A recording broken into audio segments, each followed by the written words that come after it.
आज मलबार हिल विधानसभेमध्ये एक घटना घडलेली आहे। त्या संदर्भामध्ये आज आपण महाराष्ट्र नवनिर्माण सेनेचे धनराज नाईक साहेब आहेत। नक्की ही घटना कशी घडली, त्याचा स्वरूप काय, आपण प्रत्यक्षात जाणून घेऊया धनराज नाईक यांच्याकडून। गेली एक काही महिन्यांपासून बाबुलनाथच्या पायथ्याशी एक 7-8 समजा झोपडपट्ट्या आहेत गरिबांची। त्या झोपडपट्ट्यांच्या मागे महानगरपालिका हात धुवून मागे लागली तोडण्यासाठी। काय कारण आहे, अचानकपणे ह्याला म्हणजे बेघर करण्याचं काय कारण असू शकतो माहिती नाही। गेली 40-50 वर्षांपासून त्या ठिकाणी ते राहतात आणि ते महानगरपालिकेचा अखत्यारीत नाही आहे। त्या ठिकाणी न्यू आरेघाट कॉलनी म्हणून आहे पारशी लोकांची, त्यांची ती खाजगी जागा आहे आणि त्या पारशी लोकांना काही ऑब्जेक्शन नाही त्यांच्यापासून।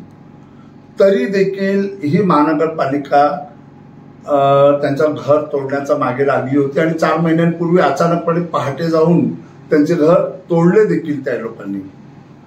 आणि त्यानंतर ती सगळी मंडळी आमच्याकडे आल्यानंतर आम्ही जे महानगरपालिकेला काय सुनवायचं ते सुनावलं आणि त्यानंतर आम्ही त्यांना इकडे सेशन कोर्टात म्हणजे महानगरपालिका आणि त्यांच्यामध्ये आता सध्या केस चालू आहे। आता केस तिकडे दाखल आहे, तरी देखील आता त्या ठिकाणी ते लोकांनी टेम्पररी पावसाळा वगैरे आहे म्हणून एक पत्र्याचं हे आपला काय म्हणतात त्याला आपण शेड टाकून त्या ठिकाणी ती लोक राहत आहेत मुलाबाळासकट। अशात पण ते लोक घर तोडायला ते देखील तोडण्याचा मागे लागले आहेत। तर एवढं आहे ना, काय म्हणजे त्या ठिकाणी एक बिल्डरचा साईट चालू आहे का, बिल्डरचा प्रेशर आहे की आणखीन काय विषय आहे हे आम्हाला माहिती नाही पडत आहे की एवढं हात धुवून यांच्या मागे का लागलेत तुम्ही। म्हणून याचा जाब विचारण्यासाठी आम्ही त्या ठिकाणी पोहोचलो। अर्जुन जाधव, आमचे रमेश राणे उपविभागाध्यक्ष, लक्ष्मण, म्हणजे ज्यावेळेला आम्हाला दुपारच्या वेळेला कळलं की तिकडे झोपड्या तोडण्यासाठी परत महानगरपालिका घुसली आहे, तर कार्यालयामध्ये आम्ही सगळे बसलो होतो। एक 8-10 जण, शेखर तळेकर आणि बरेच जण, कुलदीप बापडेकर, अर्जुन जाधव, आम्ही सगळे जेवढे लोक होतो आम्ही धावत पळत गेलो आणि त्यांना आम्ही बोललो की राज्य म्हणजे शासनाचा अध्यादेश आहे की पावसाळ्यात तुम्ही अशा प्रकारे झोपडे तोडू शकत नाही। आता तुम्ही जर अचानक येणार या भर पावसामध्ये जर तुम्ही घर तोडणार तर ही लोक राहणार कुठे, जाणार कुठे? लहान लहान मुलं बाळ आहेत, त्यात माणुसकी नावाची चीज आहे की नाही? आणि काय तुम्हाला तोडण्यासाठी काय ह्यांच्या झोपड्याच मिळत आहेत का? मग तुम्हाला पाहिजे तर आम्ही देतो, इलिगल तुम्हाला तोडायचे आहेत ना, इलिगलची याद्या देतो तुम्हाला। तर मौलाना शौकत अली मार्गवर जा तिकडे आपला 2 टाकीला, ह्यांचा साध्य देतो डी वॉर्डचा। तिकडे तर ते लोकांनी फुटपाथ पण कॅप्चर केलाय, रस्ते कॅप्चर केलेले आहे। तिकडे घुसायची यांची हिंमत नाही।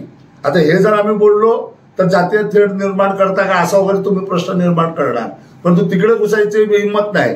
परंतु मराठी वस्त्यांमध्ये तुम्ही बरोबर घुसता, ज्या ठिकाणी आपला मराठी माणूस प्रशासकीय अधिकाऱ्यांचा असेल, कायदा सुव्यवस्थेचा जो मान राखतो, तुम्ही तिकडेच तुमचा कायद्याचा ताकद दाखवता का? वाटतंय का नगर विकासाचा 2021 मध्ये पावसाळ्यात झोपडपट्ट्या अनधिकृत बांधकामावरती हातोडा मारून हो त्याचे उल्लंघन असं वाटतंय तुम्हाला? बघा, उल्लंघन केलं ना, उल्लंघनच करतायत म्हणून आम्ही आज त्याची प्रत हे बघा, आज हे पत्र आम्ही बनवलं, सहाय्यक आयुक्त डी वॉर्ड ऑफिसरच्या नावाखाली पत्र बनवलं, त्याची प्रत डीएमसीला, महानगरपालिका उपायुक्तांना, पोलीस उपायुक्तांना, वरिष्ठ पोलीस निरीक्षकांना, सगळ्यांना आम्ही दिलेलं आहे बघा याची प्रत।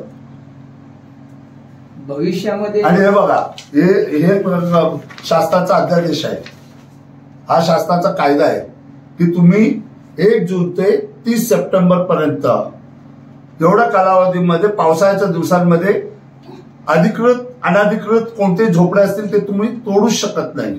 मग असं कायदा असताना देखील तुम्ही जाऊन बेधडकपणे तोडता, म्हणजे काय कोणाचं तुम्हाला? भविष्यामध्ये मनसे स्टाईलनी आपण समजा, आज आम्ही मनसे स्टाईलच अडवलेलं आहे, आज आम्ही मनसे स्टाईल अडवलेलं आहे। आता ते सोमवारी मी अर्जुन जातो आणि आम्ही सगळे मंडळी, रमेश आणि आम्ही सगळे मंडळी डीएमसीला, हस्ताने मॅडम आहेत उपायुक्ता, त्यांचा वेळ घेतलेला आहे, ते आम्हाला दुपारी भेटतायत, त्यांना भेटून त्यांनाही आम्ही इशारा देणार आहे की हात लावायचा नाही. आणि हे कोर्टामध्ये विषय चालू आहे सध्या, कोर्टाने काय दिलाय का अजून निकाल?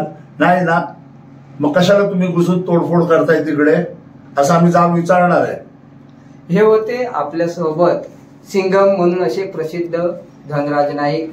बघूया भविष्यामध्ये डी विभाग व इतर विभाग याच्यावरती कारवाई घेते, कोणता निर्णय घेतो. तर पुढील बातमी बघण्यासाठी आमच्या चॅनलला लाईक सबस्क्राईब करा. राजेश शिंदे, 24 दिव्य महाराष्ट्र न्यूज, मुंबई.